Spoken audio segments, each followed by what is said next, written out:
Hi, and welcome to another episode of Conversation with a Chef. I'm Jo Ritty, and I love sharing with you the conversations I get to have with talented and passionate chefs. It's the backstory, if you will, to the food they're putting up. I begin today by acknowledging the Wurundjeri people of the Kulin Nation, traditional custodians of the lands and airwaves where this conversation takes place. Land which was never ceded. Land where communities came together to eat seasonally, locally, and without exhausting resources. I pay my respects to their elders past, present, and rising. Today I'm talking to Tom Sarafian. What an absolute treat to talk to Tom.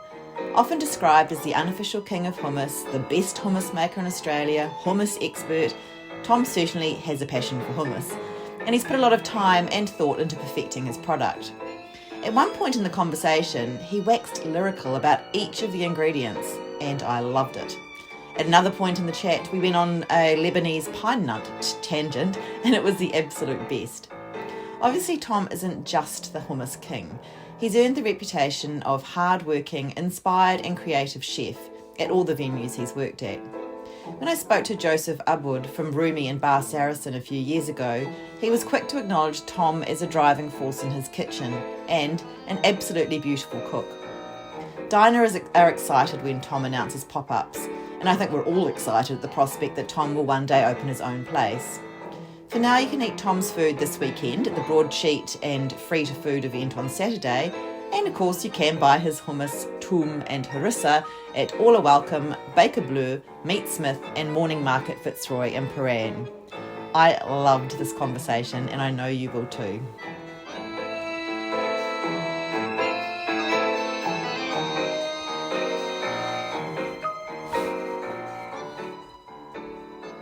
Hey, how you doing? Yeah, good. How are you? Yeah, really good, thanks.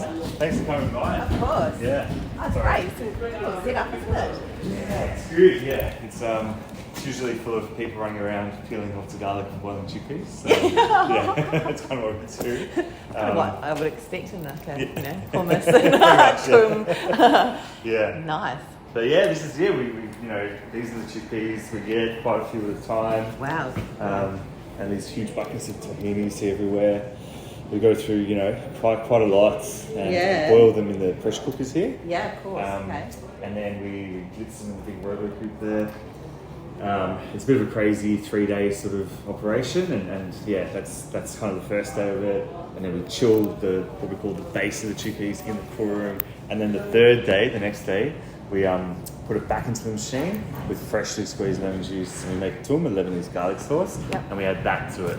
Oh, so, okay. Yeah, wow. it's kind of like a 3-day process to make the hummus. It's and how much does that make? How much do you make in a batch? in a batch, about 100 kilos. Wow. So yeah, depending on how busy we are, we make it fresh every Tuesday and Wednesday, and then Thursday morning we send it out to the stockists. So we kind of get the orders in, like they'll start rolling in now over the course of Monday usually. Yeah. And yeah, we never really know exactly what's going to happen and how long our days are going to be, but we're kind of flexible. So yeah, we just get the orders in on a Monday and then make it all Tuesday, Wednesday, and send it out on Thursday. That's great. Yeah. And how long have you been doing that? It'll be 2 years. Yeah. Next month, actually, 2 years in August. Yeah. Yeah, it's just kind of flown by. We've been here for about a year, where we're in a little tiny shared kitchen in West Fitzroy. Okay. When I first started, because I just didn't know how it was going to go. We outgrew that pretty quickly, and that really limited the amount of hummus that we could make. And when we came here, we could really, take on much more stockists that were getting in touch and asking. Some of our biggest customers now, we're saying no to at the beginning because there was no way, we could have taken on any more, because that's all that we could make over there. And now we've, got 2 separate lines of harissa and toum as well. And we've got ganush next. So. Oh wow, yeah, okay. Yeah. And are you supplying to restaurants as well, or is it just to wholesale? Just to retail. Yeah. Yeah, exactly. Yeah. Something I consider doing, but I think the nature of the product is it's more about quality than quantity. And for restaurants, some people get in touch, and then I tell them what basically what I just told you, what the product is like, the process, and the price of the product as well, and they'd be like, oh, okay, I thought it was like all the other hummus that you could just buy in bulk and it's quite cheap, and we could put it on our menus, sort of thing. So Yeah. some bars have got on their menu. A few friends have got bars around town. There's a gin distillery, cellar door around the corner from here, and they've got it on their bar snack menu. And they're serving in like small amounts, so that works. Yeah. But not your average like kebab shop who might be serving big ladles of it at a time. It probably wouldn't work out. Yeah. And I know, well, I was going to say, sort of a stupid question to say, what sets your hummus apart from everyone else? But I had a friend from Israel, and he claimed the best hummus, and apparently it was a point of families would discuss what a good hummus was. What is it for you? Sure. I think, do you want a glass of water? So, sorry, I'm just... I make like a more sort of traditional hummus, like an authentic Lebanese style hummus. Okay. I grew up, my family's, my dad's side of Egyptian Armenians, who lived in Egypt, most of their lives, and I sort of follow those sort of styles of hummus, like real authentic hummus. Just a lot of love, but mostly a lot of good quality ingredients. That's like it's all about what goes into the machine that makes the hummus. So the best chickpeas, price was not. It was never about finding, the cheapest ingredients to use to manipulate them to make, the most cost-effective hummus. It was never about making money, to be honest with you. I'm a chef, so I'm just like crazy. I'm like, I don't care about making money. I just want to make the best product. So everything from that salt is like, it's really expensive salt, and it's the best quality salt in my opinion. And Mount Zero olive oil. Mount Zero olive oil. That's the Mount Zero pink flake salt. The paprika that we put on top, the tahini that we get. The fact that we're getting, fresh garlic and peeling it ourselves. Like, no one does that. No one. Like, no, that is impressive, because that's. we go through about 20 kilos this week. Wow. And this is actually really quite a good size at the moment. Sometimes the garlic we get, it's like literally like that, and it takes about an hour to peel. Like on a good day. We get fresh lemons that we're squeezing. Most people buy, most hummus companies, I guess, they would either be buying the peeled imported garlic, which to me is just like the worst thing in the world. Or they'd be using garlic powder, or even just not using garlic at all. And instead of freshly squeezed lemon juice, they would be buying citric acid, just to give it a lemon powder flavour. And that extends the shelf life quite a lot as well. Or they'd just be buying cheap and nasty pre-squeezed lemon juice, like the artificial sort of thing, and using that instead. They wouldn't be using the extra virgin olive oil that's locally produced. They'd be using like some crap, oil. And they all do. And when you buy that stuff, you can get a big tub for like $5. But we're already on. It's like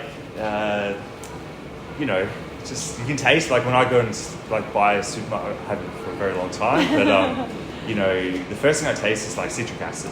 And it's like really just like chemically sourness, not in a good way at all. It's just quite off-putting, and the texture of it is pretty it's like it's sort of set, firm and thick, and it's not really like you can dip into it, I guess, but you can't really use it in any other way than it's been designed to like eat straight out of the plastic tub, if that makes sense. Whereas the hummus that we make, it's versatile in that you can use it, you can spread it onto a sandwich, or you can put onto a plate and dress it up like in a traditional sort of Arabic way of like putting fried lamb, fried nuts with butter on top, or like my version that I sometimes do in the restaurants with seafood, things like barbecued mushrooms or beetroots or pumpkins, whatever beautiful seasonal vegetables are around.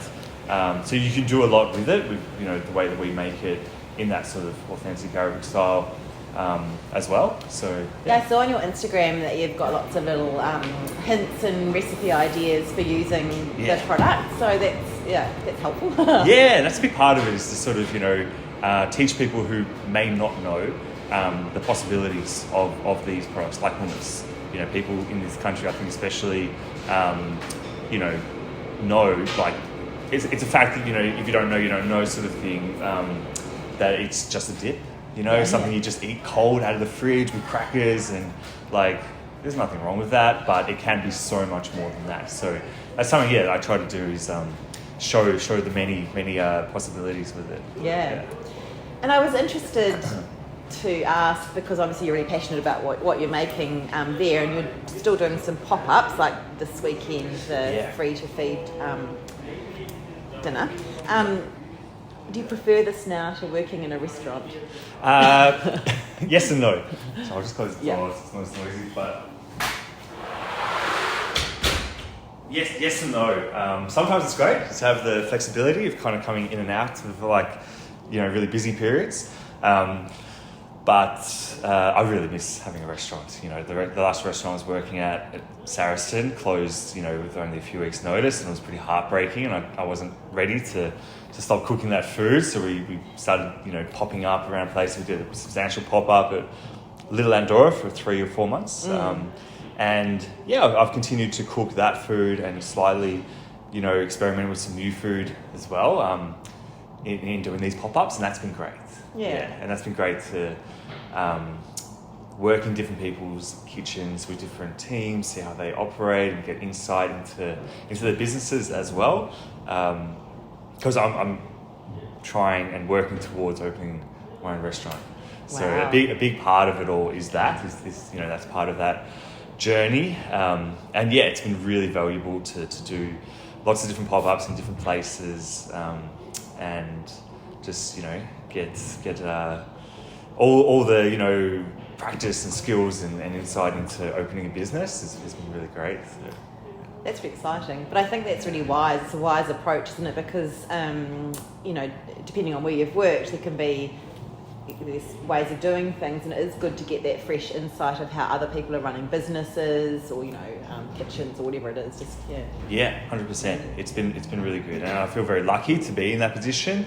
This is kind of like the backbone of what I do here. This is like my Monday to Friday, 9 to 5, if you will, and it keeps me free and flexible and quite agile to move around on weekends and evenings. And we did a few sort of residencies at places like Cumulus and Grey over 2 or 3 week periods, and that was a push during that, because I was like here pretty early in the mornings, peeling lots of garlic and juicing lemons and cooking all the chickpeas, etc., all those things, and then heading to those restaurants in the evenings.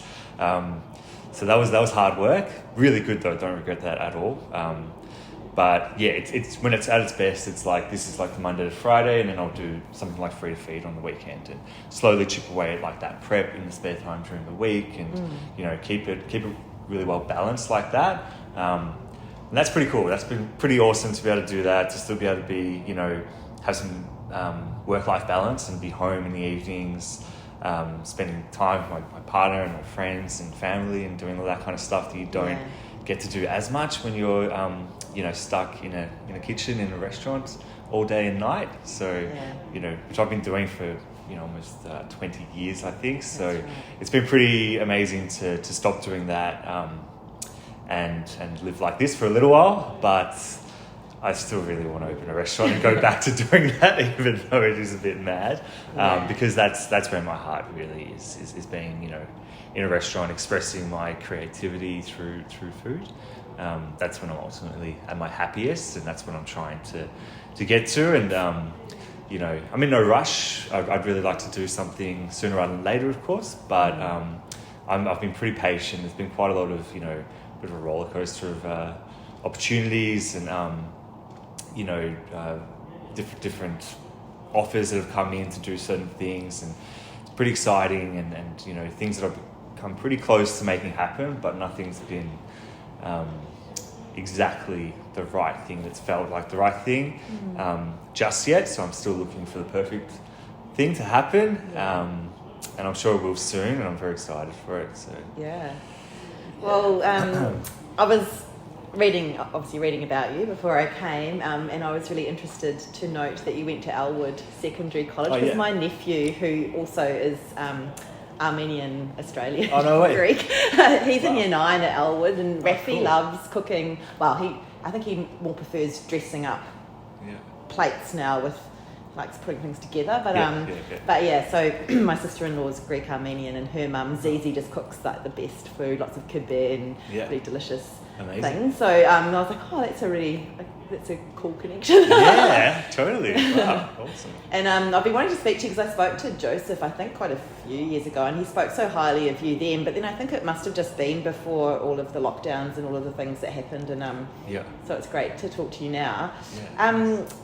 So thinking about, Rafi, but it sounds like from your bio that you've always been around food and always interested in very much food or cooking. But yeah, totally. From a very young age, my father being a chef, my grandfather being a chef, feeling like everyone in our family was somewhat connected to food. And my mum, worked in restaurants for a long time, and she's a gardener, so I grew up dad teaching me how to cook the food that mum would grow in the backyard and these kinds of things. So I was very lucky and very connected to food very early on, and I wasn't very interested in much else, and I wasn't very good at school. I was just had my heart set on becoming a chef pretty early, and I was a bit sort of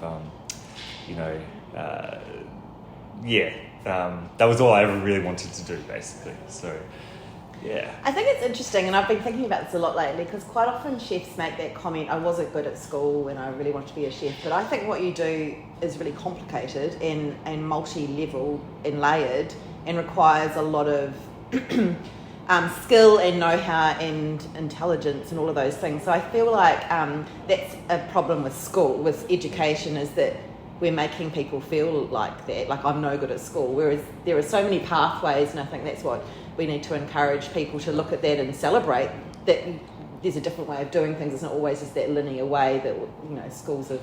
I say that I am a teacher, so I say that from that point of view as well. Because it's that whole thing we talk about now, is that growth mindset that you need as a chef, that continuous learning and that love of learning about what you do and that passion. I mean, more people need that, more students need that. 100%, I couldn't agree with that more.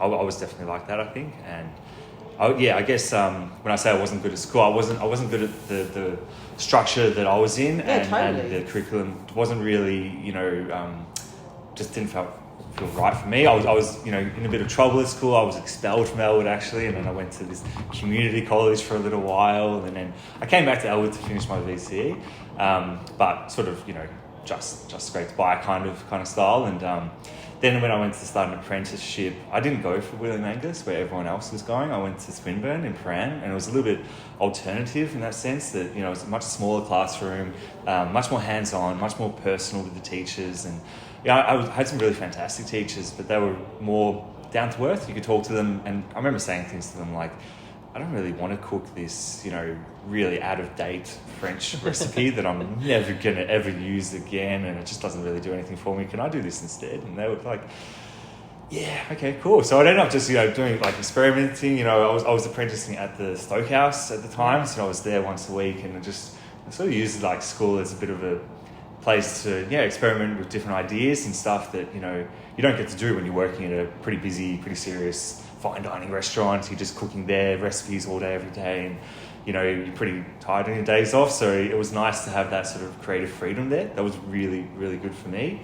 But yeah, like you're saying, there's those certain styles that aren't for everyone when it comes to teaching a curriculum, and that was definitely more my style. So yeah, it worked out for me. Yeah. And so tell me about that discovery of Greg Malouf then. Yeah, okay. So that was I was actually working at the Stokehouse, and one thing I really enjoyed doing, especially towards the end of my apprenticeship there, was cooking a lot of staff meals, and that was another way I would get creative. And I used to love cooking for family at home and friends on my days off, and But that was cool because you're cooking for your peers, and I remember buying or stumbling across Greg's Lebanese book and Syrian book,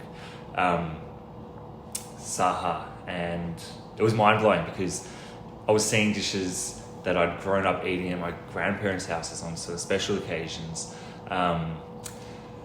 and dishes that were sort of they would cook like Egyptian versions of those dishes that they sort of grew up with, and seeing it in this sort of beautiful finessed style that Greg has, whilst working and working towards becoming a chef who was cooking fine dining. Basically, I had places like Attica in my sights, and cooking at the high level that Stokehouse was, and still is. Anyway, I guess what I'm trying to say is seeing that food, styled like that, was really inspiring, and I'd never seen it like that before. So then I went to work with Greg at Momo, and that was a turning point for me to start cooking that food, professionally, and then I would cook it on my days off at home as well. And I think I used to put my family through quite a few experimental dinners that were usually served at maybe 10 p.m. I would go to the markets and I would try all this crazy stuff, David Thompson recipes, dishes that took hours to make. But anyway, when I started cooking more Middle Eastern things at home, it felt a bit right, and I could see my family being a bit like, oh, this is actually pretty good, and not having to pretend like it was good. So it felt right. It just felt at home for me. And I just kept going down that sort of path, and working with Greg and the team at Momo was amazing, and I was set from there. And then I followed Greg to London to work with him further at Petersham Nurseries, and I worked at some other incredible restaurants over there. I was very lucky in London. And then I went travelling around the Middle East, and by the time I got back to Melbourne a few years later, that was it. I was just set to cook Arabic food and the very best versions of it that I possibly could. I was just now I'm just obsessed with it. And I love it. It's so much fun. And I can see why. I mean, travelling around the countries would be really important, and obviously London seems to be still a great stepping stone or a great part of a chef's journey. Do you think it is necessary to travel as a chef?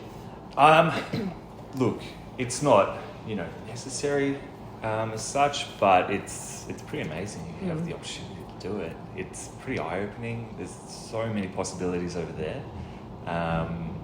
One of the things for me was seeing different produce and, seeing different ways of applying techniques to those produce that you don't, see as much here. Especially at the time, this is almost 10 years ago, I think, 10 or 11 years ago. And, there wasn't as much variations in produce here. So seeing, incredible things over there were really, inspiring. If you can do it, I definitely think you should do it for sure. Yeah, I wish I'd, had done more and spent more time and travelled more and cooked more overseas.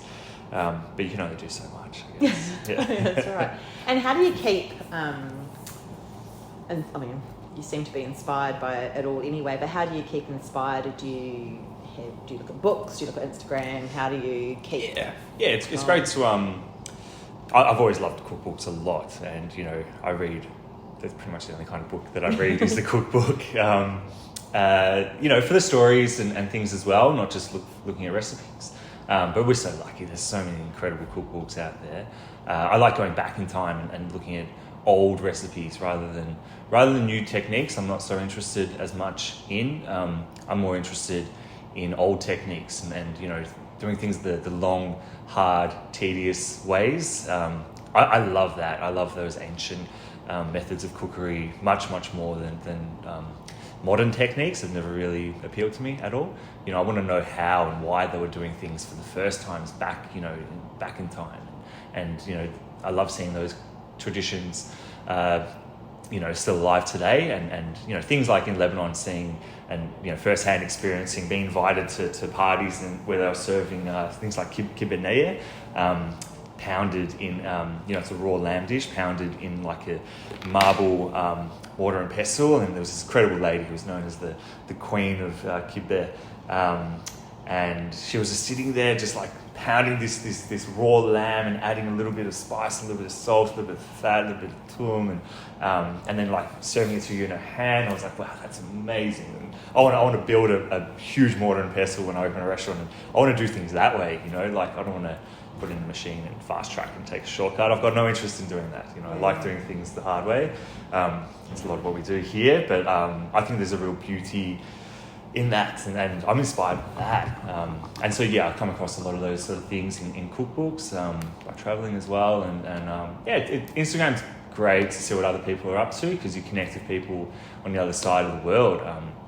You see their styles are maybe aligned with yours, and you connect with them and talk about food with them. That's really healthy. I think it's really great to do things like that. I take inspiration from all kinds of places. And what's on the menu it's this Saturday, isn't it? This Saturday, yes, this Saturday. There's still a few tickets left, actually. This Saturday, the cooking class we're doing is sold out, and the purpose of that class is to sort of show people the potential and possibilities of things like hummus and toum and harissa. We'll be talking about those subjects during the lunch as well. It's very much a collaboration between myself and the team at Free to Feed. I'm cooking some of my favourite dishes, hummus with fried lamb, Lebanese pine nuts, which are kind of my new obsession. I saw that on Instagram. Yeah. What's the difference? I wish I had something here to show you this. So actually, I've got something in the corner I'll show you after, but they're probably 3 times the length of the regular, I guess, what you consider a regular pine nut here. And the flavour is just so much more delicate and subtle. They don't have a strong sort of I don't know how to describe it. I just don't like the flavour. I'm so spoiled now that I've tried these pine nuts because I can't go back to the other ones. They're about 6 times the price. I think you're paying anywhere from $100 to $130 a kilo for the Lebanese pine nuts. Yeah. Wow. Whereas the other ones maybe like $20 or less. You can get pretty nasty ones, but when you eat those cheap nasty pine nuts, they're quite just strong and overpowering in a dish, and it's really, really off-putting for me. Whereas the Lebanese ones, they're so sweet and beautiful, like just a subtle flavour that carries so nicely through a dish. Do they come from a different tree or something? There must be different varieties. The Lebanese sun. It's probably a bit of that. But, I think the Mediterranean variety, they're not just Lebanese. You'll find them in different areas around there. They seem to be a different variety. They grow. Like they're huge. I think they're quite a bit softer as well. Oh, okay. Yeah, they're quite creamy. When you eat them raw, they're quite creamy. They're almost like a totally different nut, really, when you put them side by side. Yeah. And to fry those in butter, and then add onions, and then add the lamb to that, and put that on top of hummus. That's pretty amazing. Yeah. So that's one of the starters we're doing. I'm doing shish taouk, which is a Lebanese style charcoal chicken kebab. Which my touch is I actually marinate that in some Persian spices like turmeric and ground fenugreek leaves with some sort of onions, and then cook that over charcoal. It's really beautiful and smoky, and then brush that with lots of toum. Yeah, that's probably one of my favourite ways to apply toum is brushed over charcoal chicken. And then we're doing a slow cooked lamb shoulder with some harissa, and the Free to Feed team are doing some beautiful meze to accompany all of that. It's rice and salads and some of their incredible desserts, which I had a taste of recently, and they're amazing. And we've got Jamshed Wines, who are a local winery in Preston, and they're fantastic. Their wines, and they're matching some of that to the lunch as well. So that'd be it'll be a good day. Yeah. How many people are going? There's a cooking class, and there's like 20 people that are coming to that. And then lunch is still a few tables available, so yeah. Oh, good. It should be fun. And just my final question, with all of your experience and what you know now, what would your advice be to a person who was thinking about becoming a chef? Do it. Don't even think about it. It's an awesome job, and it's an awesome life. To be able to cook and feed people is one of the greatest gifts, I think, and to make a career out of that is a beautiful, beautiful life, I think. Especially, talking about travelling. it opens up a lot of possibilities and a lot of doors, more now than ever. There's a lot of different, angles to become a chef and to go into different directions, I guess, whereas, there wasn't as many possibilities before maybe. So, yeah, I would encourage anyone who's thinking about it to go for it. It's hard work, but it's very rewarding. Yeah. Great. Thank you. Thanks, Tom. Thanks. Thank you so much for listening to this episode of Conversation with a Chef with Tom Sarafian. You can check out all the goodness on Instagram at sarafian.melbourne, that's SARAFIAN.Melbourne, and at Tom Sarafian. If you liked what you heard and you want to hear more stories from other chefs, I'm on Instagram at Conversation with a Chef. You can read the chat at www.conversationwithachef.com, and you can follow me on Apple and Spotify podcasts, so I know you're there. I would love it if you told a friend about my chats, and of course, thanks again for listening today. Have a great day.